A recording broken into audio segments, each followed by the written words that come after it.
那种呢，弄几，我不适应寻找那样，要不说跑那边留一双几呢。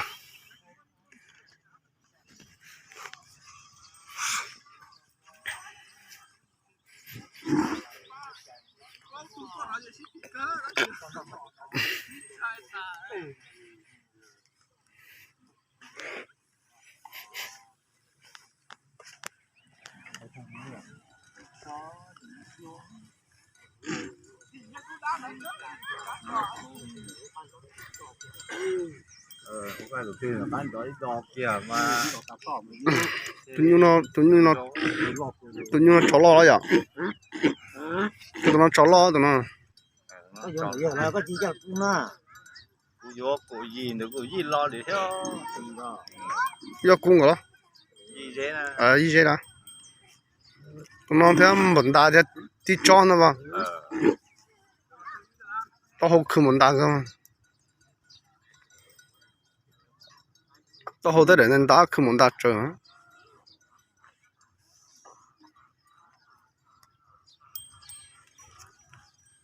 Tụi tôn trâu lên à. Đó. chọt đuôi lên thôi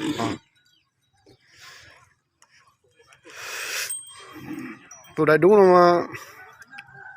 Ủa chọc bún nhặt họ tụi đây đúng không.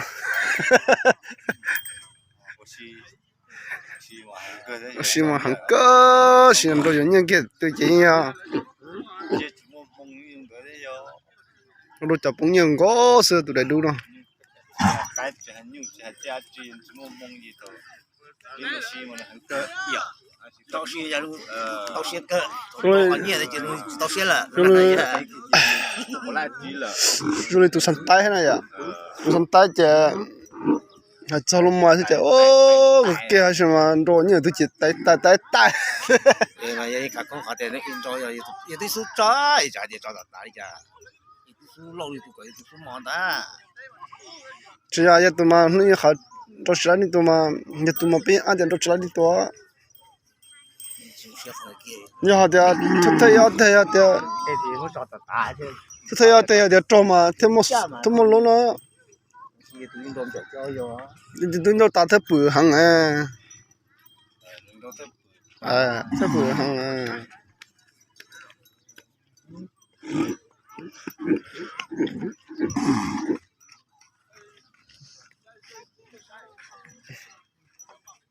nó ya tụi nó tụi đã nó đâu mặt đời á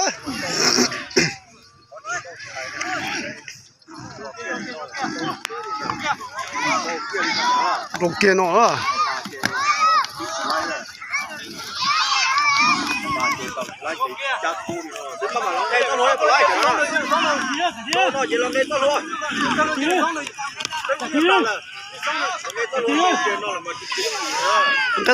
cái gió lùa kìa ôi yo chỉ nó luôn cái thùng khôn thế không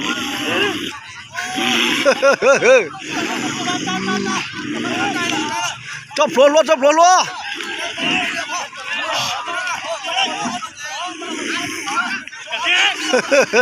thì bắt từ rồi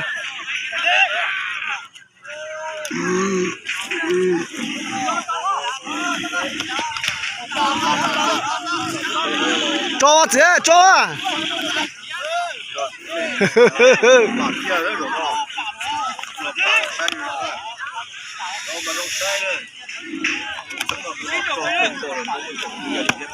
cho mình chưa là xe nó không chưa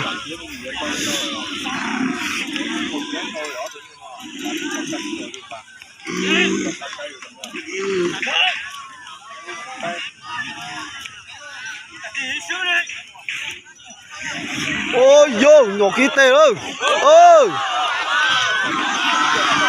nhỏ kia ốp tê ơi tôi nhỏ nữa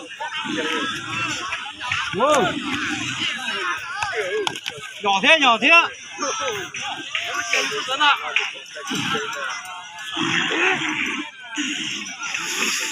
tên gì chứ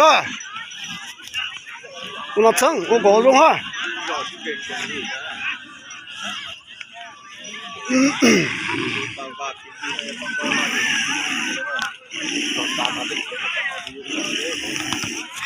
ô thì bỏ từ sao ừ nhỏ tê bê tê ngủ rồi ừ kiểu không mua rồi cút chờ rồi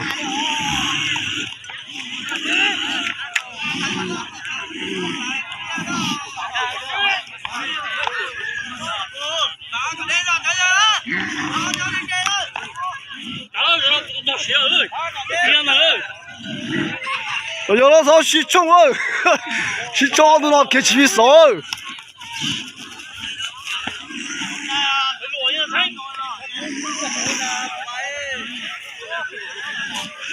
그 혼자로 고무로.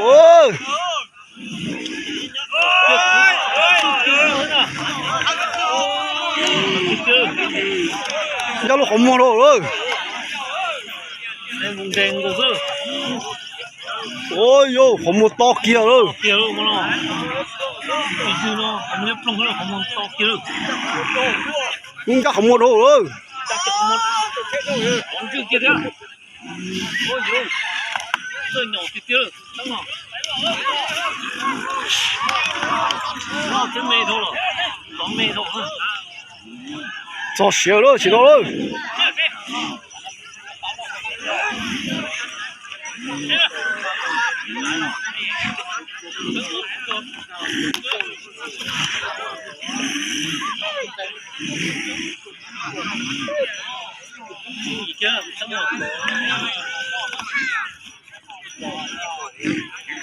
Cú đã tôi sao hồ rồi. nó kêu lúc cổ không muốn sao hồ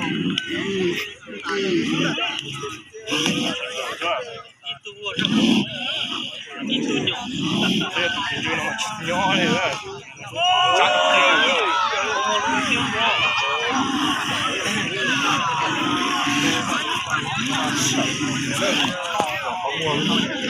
tao liền thiên tàng đón tốt nó kêu lúc cổ không muốn sao rồi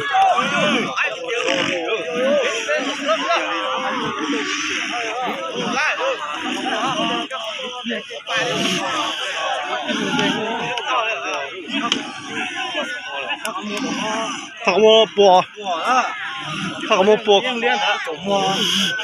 cho cũng mua kia hả?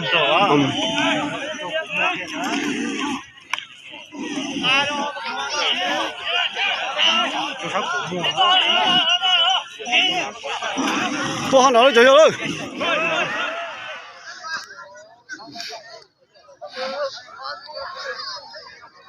đồ xe họ chỉ đồ trai à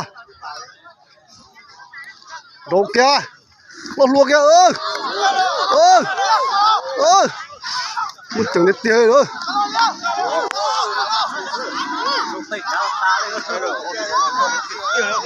cho những mấy cháu nó mòn trong một chừng đến tiền tôi tập bắt từng cầu rồi ôi ôi yo ôi yo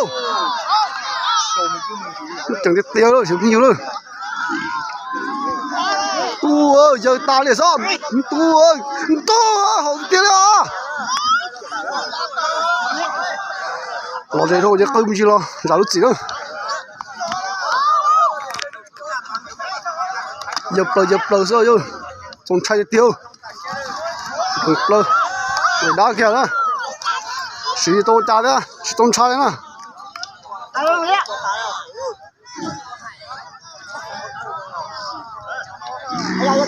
ôi yo trột tè đó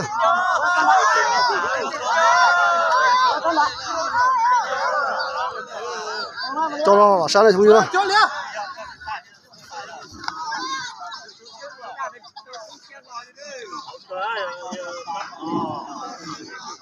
xin trân trọng nó sẽ vô cứ chỉ cho nó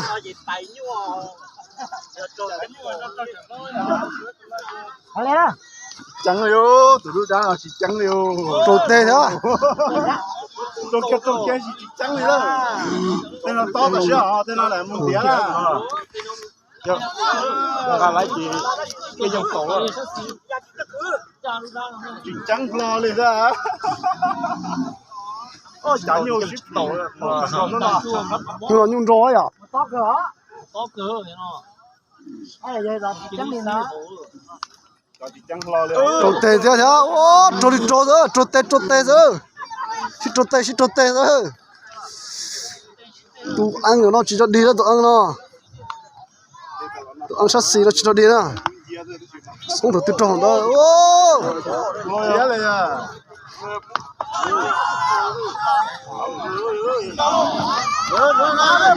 Chạy nó, tao nó cao lên chứ đó.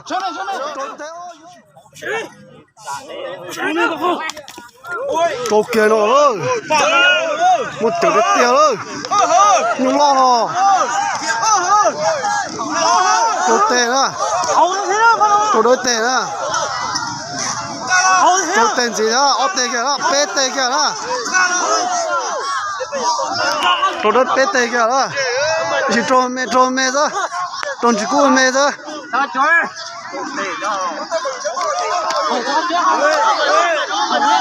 Tô tê nữa. Chỉ trộn tê xin cái tê nữa đúng không?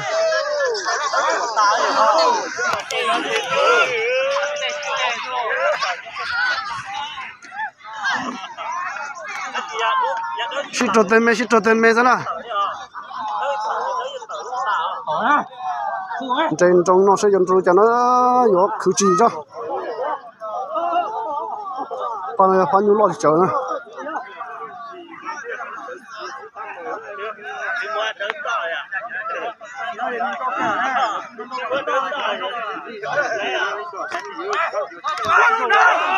Một từng tiếp theo luôn nó thôi.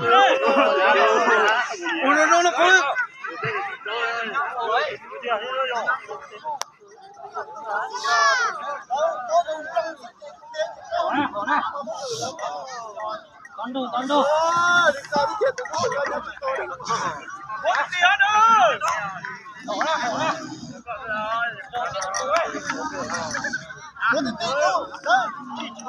Cho vào từ rồi thôi. Kiểu như sức cho rồi đó. Rồi nhá đi nhá.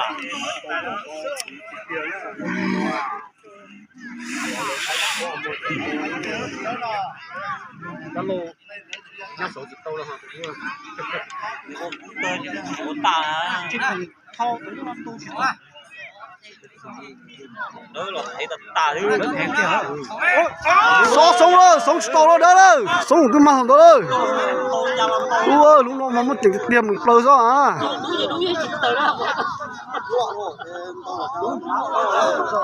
Cú lo thì là phải lấy tà. Ui. Mà tôi đi ăn trâu ra à.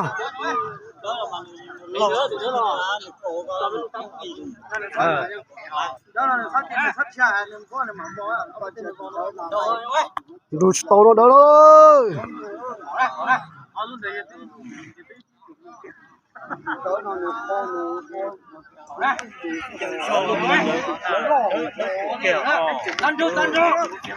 Ôi, đu ơi.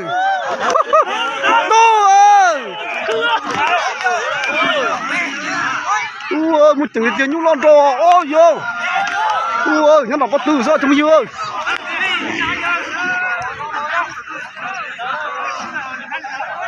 Lười. Đọc bắt từ sao hẳn đua.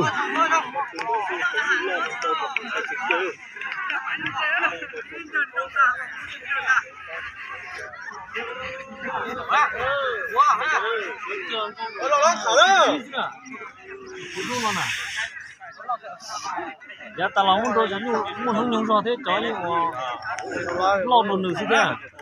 Ý mà làm đồ chín rồi vậy? Nhưng mà chín tông vậy? Rồi đầu tư mặt thằng đó từ đâu nào?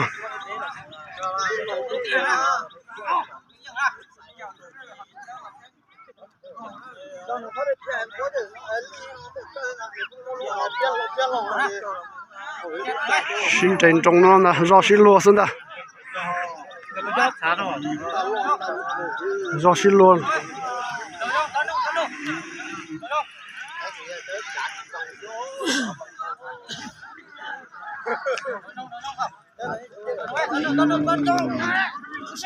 Đi sụp sải đó, ôi yo, nó cắt tới chua đấy hả? Như đánh đu, nó trông rồi, kia chính xác, như là nó tụt ta cũng dần đi, cái phần cái sang đi, nó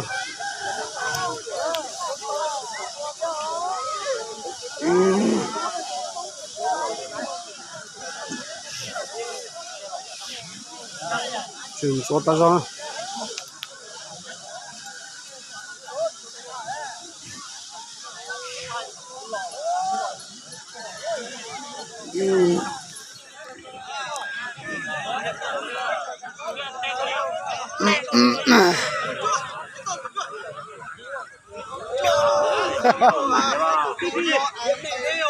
không bia à cha kilo nó cũng cản na có này à mình có mà không đấy nó có lên này chỉ cho nó có này cũng tốt nữa này mua tấm mở đâu kẹo mua chừng cha kilo nó đó đồ sơ sơ chỉ đồ chỉ hai nhau thôi nó đồ kia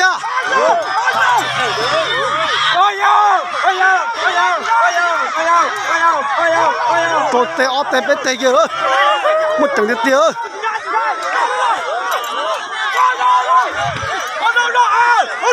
ôi lọ lọ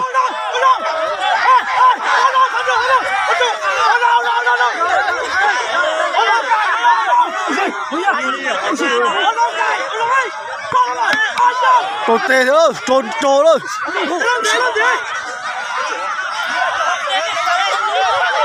tao tụi nó sầu sai mấy chuyện đó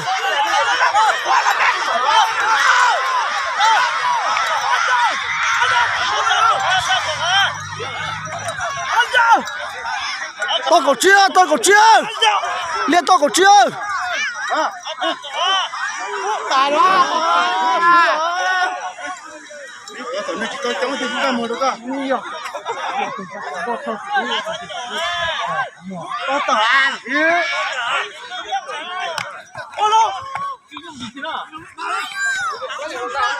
ôi giờ đó chỉ phát là cắt tờ đó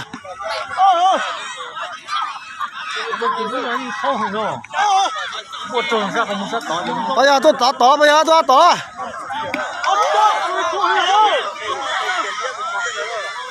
trời xí trời tệ rồi chiên chơi rồi trời ơi chỉ nói do tụi chín lần đâu rồi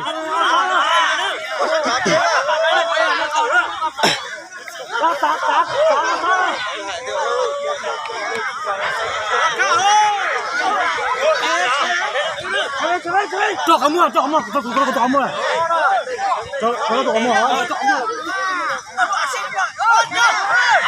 ôi yo trời tệ cú tệ rồi ôi yo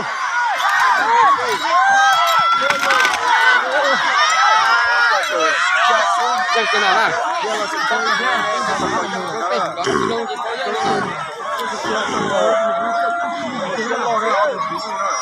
tụi nó chế rau rồi chế chỉ đi đâu đó tụi nó rau chế chỉ đi đâu đó